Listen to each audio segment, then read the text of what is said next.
2 days from now, it's Valentine's Day again. For sure, traffic will be horrible in all streets leading to Dangwa Flower Market.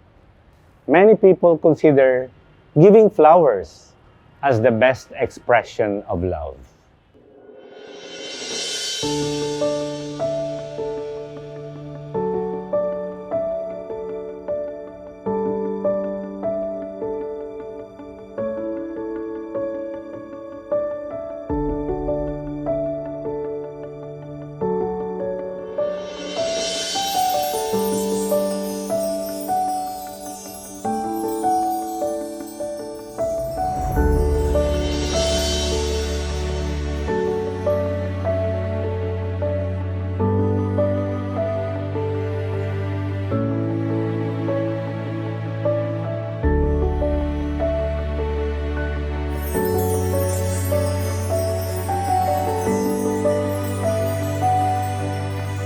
But flowers easily droop, fade, and wilt.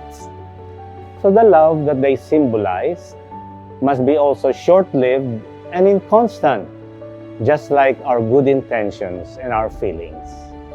In one of his homilies, Pope Francis said, "Experience shows that feelings are fickle. They don't last. So relationships that are merely based on feelings are not guaranteed to last." Valentine's Day is supposed to celebrate authentic love. But commercialism has succeeded in turning it into a commodity.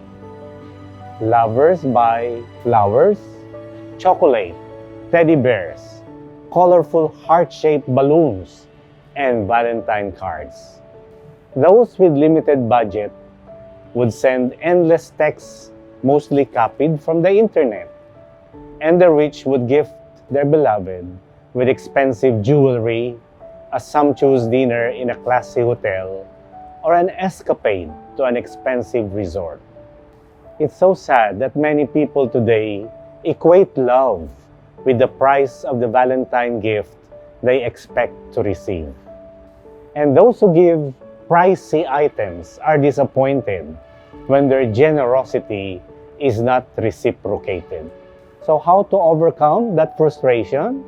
Well, Miley Cyrus has already advised in her song Flowers. She dances away her unrequited love as she sings, "I didn't wanna leave you, I didn't wanna lie. I started to cry, but then I remembered, I can buy myself flowers. Write my name in the sand, talk to myself for hours, say things you don't understand. I can take myself dancing, and I can hold my own hand. Yes, I can love me better than you can."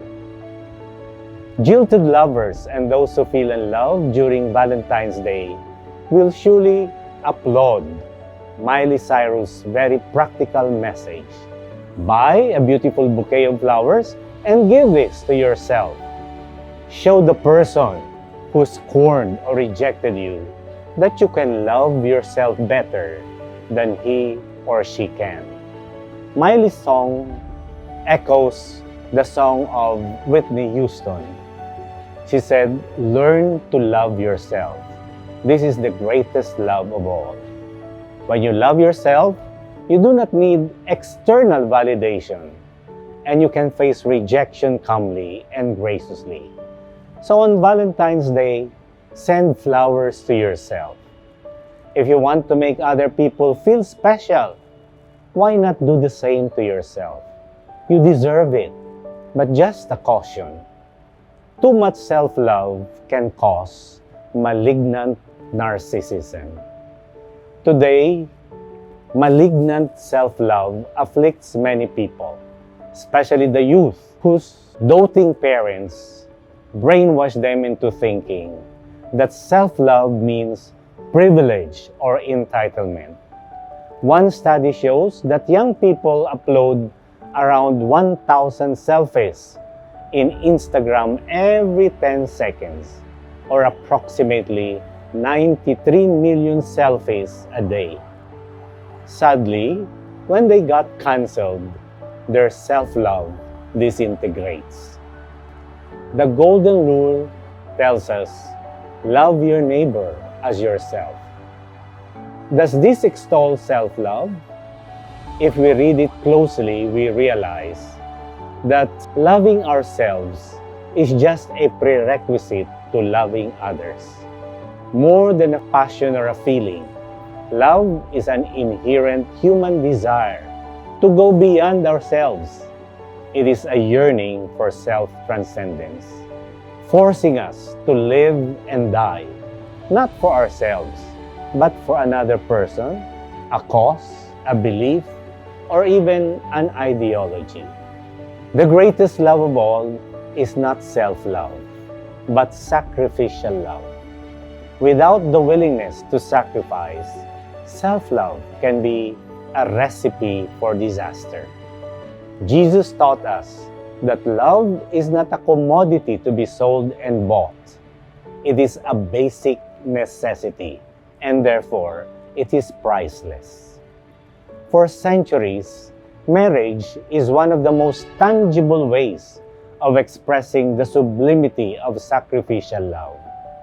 In marriage, a man and a woman promise to faithfully love each other, as they say, in sickness and in health, for richer or for poorer, for better or for worse, until death do us part.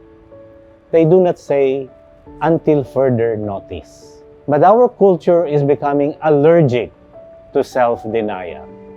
It glorifies celebrities who are serial adulterers. Our culture extols the pursuit of pleasure at all costs, without regard to the hurt they inflict on others. In such a culture, marital fidelity is a casualty. Today, you might have noticed there are many adultery websites in the internet. One has this tempting come on, ang buhay ay maikli, mga liwa. It targets OFWs who are separated from their spouses for long periods of time and are easily tempted to become unfaithful. It also seduces bored employees, especially those who see no meaning and excitement in their work.